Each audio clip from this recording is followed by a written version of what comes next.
Hello, doctor and friends. We are from SGD 1 and today we are going to present our student project presentation under the title of HIV self-testing for men who have sex with men, an implementation trial in Indonesia. These are our team members, and I am Amanda Fiani Maria Situpu with student number 111, and I will explain about the background of our student project.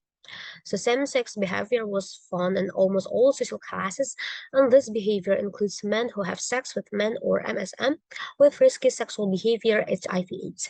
HIV/AIDS is still a major public health issue in the world. So far, HIV/AIDS has killed 33 million people in the world in 2019. Globally, MSM are 26 more likely to contract HIV than the general population. And therefore, we need greater testing that could result in earlier discovery and treatment initiation in order to lower HIV morbidity and death while also preventing additional transmission. HIV self-testing allows users to test self-collected blood or saliva and interpret the results without the assistance of a healthcare expert and has shown beneficial for important population by increasing HIV testing access, uptake, and frequency. The article we are reviewing is about the implementation trial of HIV self-testing for men who have sex with men in Indonesia. This article discusses the study of oral fluid testing among men who have sex with men or MSM to increase HIV testing in Bali, Indonesia. We will evaluate this article focusing on some questions, and finally, we will address the questions of what surveillance methods to apply, appropriate screening methods, and the relevance of this article to disease prevention and control efforts to the disease of this article. Om Swastiastu, my name is Joko Desi Intan Skoti with digit of number 231, and I'm going to continue about the introductions. So the research question of this writing include what are the determinant models of HIV, what is the natural history of HIV, what are the occupational diseases that related to HIV, what is the type of frequency measurement, what is the usage of study design, what is the data analysis and presentation of data, is there a source of bias in the study, what are the possible surveillance systems that could or have been implemented for HIV, what is the appropriate screening method for HIV, and what is the relevance of this study to HIV prevention and control efforts in community. Next. Hence, the purposes of these writings are to understand the determinant models of HIV, to understand the natural history of HIV, to understand the occupational disease that related to HIV, to understand the type of frequency measurement, to understand the usage of study design, to understand the data analysis and presentation of data, to know if there is a source of bias in the study, to understand the possible surveillance system that could or have been implemented in HIV, to understand the appropriate screening method for HIV, and lastly, to understand the relevance of this journal to HIV prevention and control efforts in the community. Next. Therefore, the benefits achieved from this writing are providing the authors further understanding about HIV self-testing for men who have sex with men and its implementation trial in Indonesia. Thank you. Good morning, my name is Claudia Felicia Limandau with student number 19025111058. Now I will explain the determinants of the disease or cases that can be described in this journal, and I will explain it in the epidemiologic triad determinant model. So the AIDS or acquired immune deficiency syndrome in men who have sex with men have been determined by all three factors that have the same importance, which is host, agent, and environment. The agent of this disease is human immunodeficiency virus that can attack the body's immune system and show symptoms such as fever, sore throat, rashes, night sweat, muscle aches, fatigue, and others. The hosts of this virus are men who have sex with men, the people who have many sex partners doing anal sex and using substance, especially by injection. And the environment that usually support the spread of this virus is the environment of men who have sex with men. That's it from me. The next will be explained by my friend. Good morning, doctor and friends. My name is Nandere. I'm a 3-digit of student number is 131, and I'm going to present about the natural history of AIDS, or acquired immunodeficiency syndrome, which is the disease that mainly discussed in this journal. So, as a communicable disease, HIV can be transmitted by direct contact, like by infected body fluids, infected blood, and for women is during pregnancy, birth, and breastfeeding. So the increase of HIV 1 during 2 until 4 weeks will cause several primary symptoms such as fever, malaise, myalgia, arthralgia, rash, diarrhea, and other symptoms commonly resemble influenza. So in this state, the CD4 will slowly decrease, and after the primary infection phase finishes, the CD4 will a little bit increase but still below the average.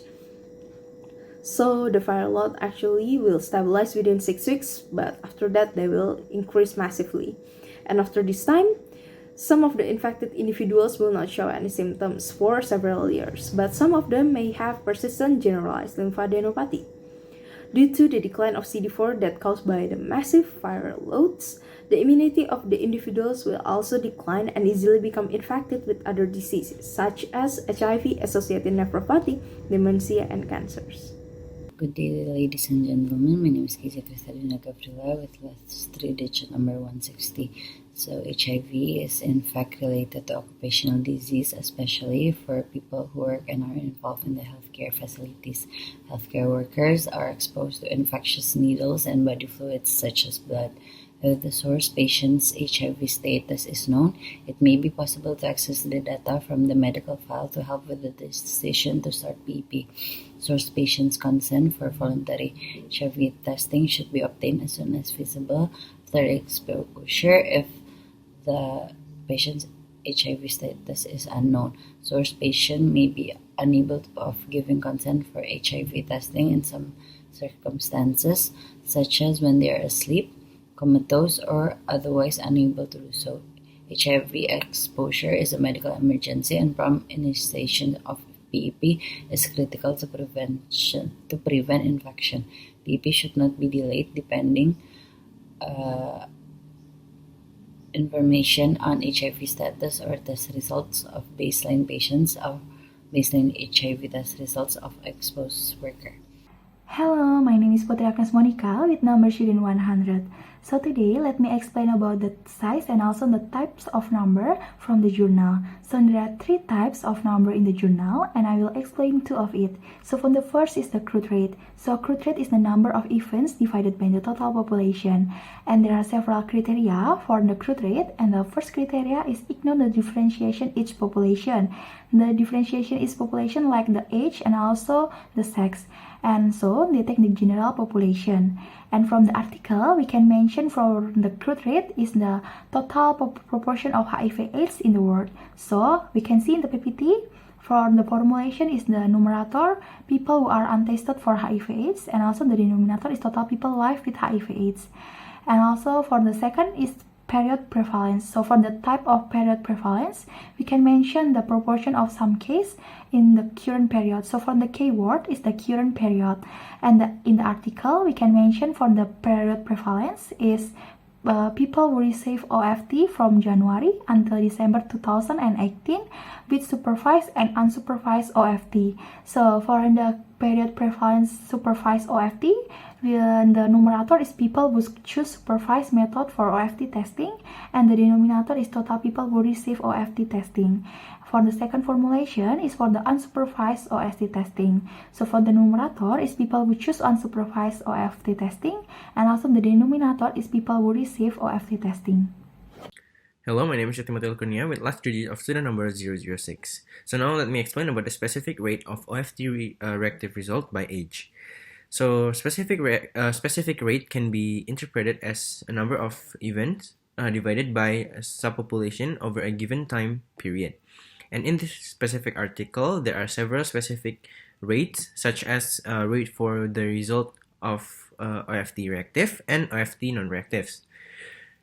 So for the proportion of OFT reactive, it is going to be, for the numerator, is going to be people with range of age 16 to 24 who had OFT test result reactive, and it will be divided by the denominator which is total people with reactive OFT test. So it is going to be 21 divided by 83, and it will be equal to 25.3%. Thank you. I'm Fikri Samanta with student number 079.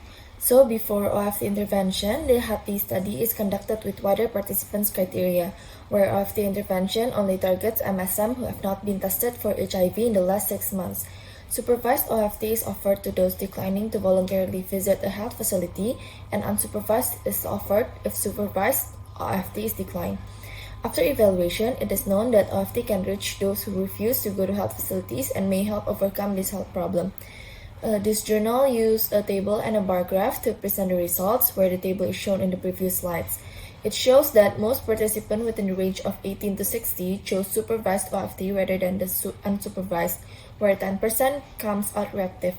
Some of these reactive participants visit the health facility for confirmatory test, and it is confirmed that 90% of them is positive. Most of the confirmed positive participants registered in HAPI and undergo ART. 64% of those undergo treatment regularly and have a suppressed VL after 6 months. Hello, my name is Vidya Rawati with last year's student number 105. For the basis of this article, we must know first that bias is a systematic error caused by various methodological aspects other than sampling variant and very important to identify ever since the research proposal is developed so that it can be minimized as much as possible.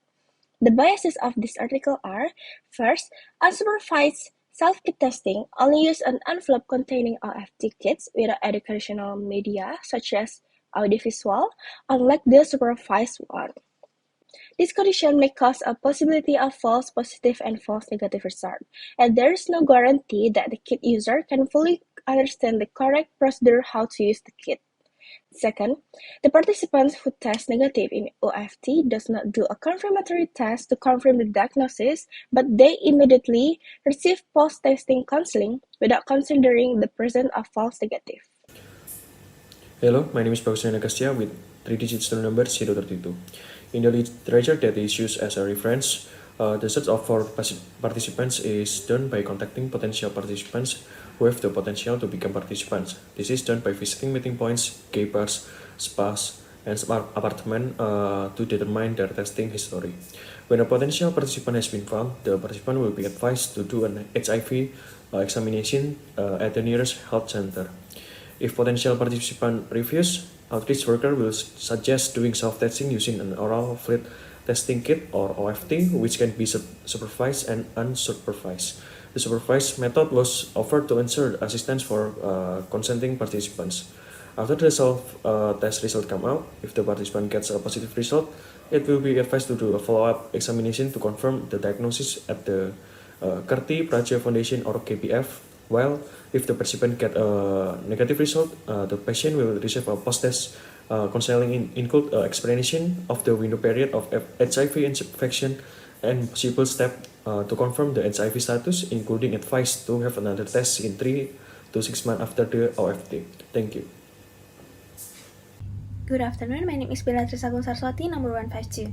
HIV screening in the community is important to know the health status and also to provide early treatment. By knowing the status, we can prevent further HIV transmission. HIV screening is important for groups of people who are at high risk of being infected with HIV, including men who have sex with other men or MSM, prostitutes, health workers, and people who inject drugs. In addition, HIV testing should also be carried out for all pregnant women as prenatal care. People who have HIV-infected partners, people with tuberculosis or hepatitis, and people who frequently change sex partners. There are 3 types of tests to detect HIV in the human body. First, antibody tests. These tests are used to detect the presence of antibodies to HIV in blood or body fluids. Number 2, antigen antibody test. This test is used to detect the presence of HIV antigens and antibodies using venous blood or finger stick. The third one, nucleic acid test. This test is used to detect the actual presence of the virus in the blood. Hello, my name is Razana Eugene Prayatna with student number 415. So for the last discussions about the journal relevance, HIV/AIDS is still one of the major health problems in Indonesia. For HIV/AIDS prevention and control effort, Indonesian Health Ministry seeks to achieve ending AIDS by 2030 as a form of commitment to SDG. Several strategic steps were taken to achieve the SDG indicator targets. There are Rencana Pembangunan Jangka Menengah Nasional, Strategic Plan, Triple 95, and also the achievement of 3 zeros. Triple 95 means that 95% of the estimated people living with HIV in Indonesia know their HIV status. 95% of people who know their HIV status are on HRV treatment, and 95% of people on ARV treatment manage to suppress the amount of the virus. Meanwhile, the 3 zeros, namely no new HIV infection cases, then no AIDS death case, and lastly, no stigma and discriminations to achieve ending HIV in 2030. This journal is relevant to the prevention and control effort of HIV/AIDS because it relates to self-testing interventions for AIDS prevention. The more data on HIV/AIDS cases that are recorded, the easier it is to handle them. In addition, this study also helps to introduce HIV self-test kits to the community and helps optimize the use of OFT. Thank you. My name is Naswara, student number 135. So I would like to explain about the conclusion of our student project. So HIV is a disease that causes decline in body immune systems permanently that is transmitted to body fluid exchange, such as unprotected sexual activity, unsafe needle use, and etc. In population, HIV mostly come about men who have sex with men, MSM, female sex worker, transgender female, and injecting the drug user or IDU. Health worker is one at risk of the exposure of HIV as an occupational disease, since they work with the needles and also body fluids. AIDS is a serious manifestation due to declining of CD4 and the nature of development of HIV. In the global populations, there is 40% of people remain untested and unaware of their status. Oral fluid test is a self-kit testing that detects HIV antibodies from saliva that are used for participants who refuse to go to healthcare facility for testing to do their own testing, but the usage of this kit has a various methodological bias, such as a false positive, false negative, unsupervised user, and it's also affected by the honesty of the user. Surveillance of HIV is done by contacting potential participants and advising them to go to the healthcare facility to do HIV examination, or if they refuse, they can also do like OFT by their own. In order to prevent and control HIV in Indonesia, the government have several strategic methods, such as Rencana Pembangunan Jangka Menengah Nasional, RPJMN, Strategic Plan, Triple 95, and also the achievement of 3 zeros. Thank you.